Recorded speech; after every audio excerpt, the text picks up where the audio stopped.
नमस्कार दोस्तों।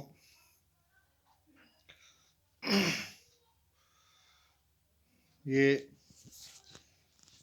अभी 2025 की अंतिम वर्ष की ठंड जो है अपने चरम सीमा पर पहुंच रही है और इसके साथ ही हम बुद्धिजीवी हैं, पढ़े लिखे हैं, हमें जरूर जो है इस जो एक विचार हम हम अपने जो है जाते हैं, अब भूल रहे भी हैं और भूल गए भी हैं और भूलते चले जा रहे हैं कि ये कहीं हम ये विश्व बैंक का जो पैसा है सरकार, वो जो है हम पर जो है जितने नागरिक हैं भारत के, एक बच्चा से लेकर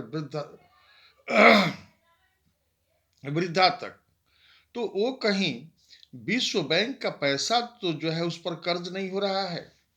चूंकि ये पैसा जो है, जो ये पेंशन दिया जा रहा है, जो मुफ्त में अनाज जो 5 किलो दिया जा रहा है, जो चुनाव में 10,000 रुपया अभी देना और फिर बाकी 10,000 फिर दिया जाना और फिर जो है 2 लाख रुपया फिर जो है सबको दिया जाना, तो ये तो संभव नहीं है। ये तो राजस्व से संभव नहीं है। ये केंद्र सरकार की भी राजस्व और राज्य सरकार दोनों को मिला दिया जाए तो ये संभव नहीं है।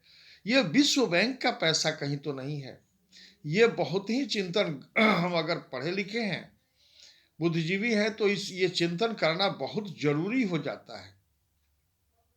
क्योंकि एक डेटा जो है आ रही है कि हर यहाँ का जो बच्चा से लेकर वृद्धा तक जितने भी नागरिक हैं भारत के, उनका चाहे किसी भी संवर्ग के हो, मजदूर से लेके ऑफिसर्स पदाधिकारी तक, ये इनका जो है इन पर 4 लाख से ज्यादा जो है विदेशी जो कर्ज हो गया है, मतलब विश्व बैंक का जो है कर्ज हो गया है, विदेशी कर्ज। अब बताइए तो ये इस पर गहन चिंतन करने की जरूरत है। हम बुद्धिजीवी हैं, हम समाज की अगुवाई करने वाले हैं। मैं बार बार कहता हूं कि बुद्धिजीवी सभी जाति और धर्म से होते हैं, तो ये गहन चिंतन का विषय है। मैं आज अचानक ये बात आई हमारे दिमाग में, कौंधा, और मैं आज रात्रि की बेला में ये जो है ये आप लोगों के पास ये लाइव के माध्यम से ये विचार रखने को मैं विवश हो गया और तत्काल मैं रखा और रख रहा हूं। तो ये बहुत ही गहन चिंतन का विषय है। हम बुद्धिजीवी हैं और खास करके पत्रकार जो बंधु हैं, जो पत्रकार नेशनल मीडिया, मैं खास करके नेशनल मीडिया के जितने भी जो प्रिंट मीडिया है, इलेक्ट्रॉनिक चैनल है, ये सबसे, या सोशल मीडिया है, डिजिटल मीडिया, सबसे जो है मेरा ये करबद्ध प्रार्थना होगा कि आप इस पर जरूर, इस मुद्दे को ये जरूर गंभीरता से उठाएं और लगातार उठाते रहें। आज इसकी जरूरत है। इतना ही कहकर मैं बहुत काफ़ी शुभकामना के साथ जो अभी ये सब कोई जो है अपने को सुरक्षित रखे ये ठंडक से। ये बहुत ही काफ़ी ये भयावह ठंडक जो है ये खास करके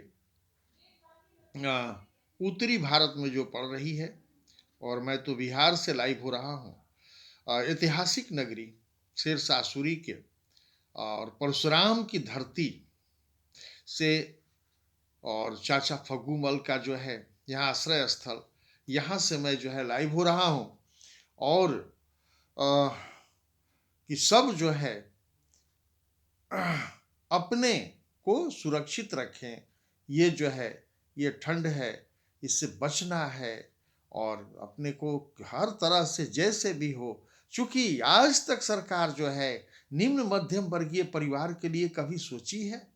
सोचिए, निम्न मध्यम वर्गीय परिवार की मैं बात करता हूं। आज तक इतिहास बता दे, जब से देश आजाद हुआ है, मैं तो पूर्व की सरकार की बात भी करता हूं कि जब से देश आजाद हुआ है, और ये अभी तो सरकार है ही, ये 11 साल 12 साल से, तो ये जो है कभी भी निम्न मध्यम वर्गीय परिवार के बारे में साहब कभी भी है, निम्न मध्यम वर्गीय परिवार, जबकि निम्न मध्यम वर्गीय परिवार जो है 65 से 70% जो है इस देश में है, उनकी जनसंख्या है।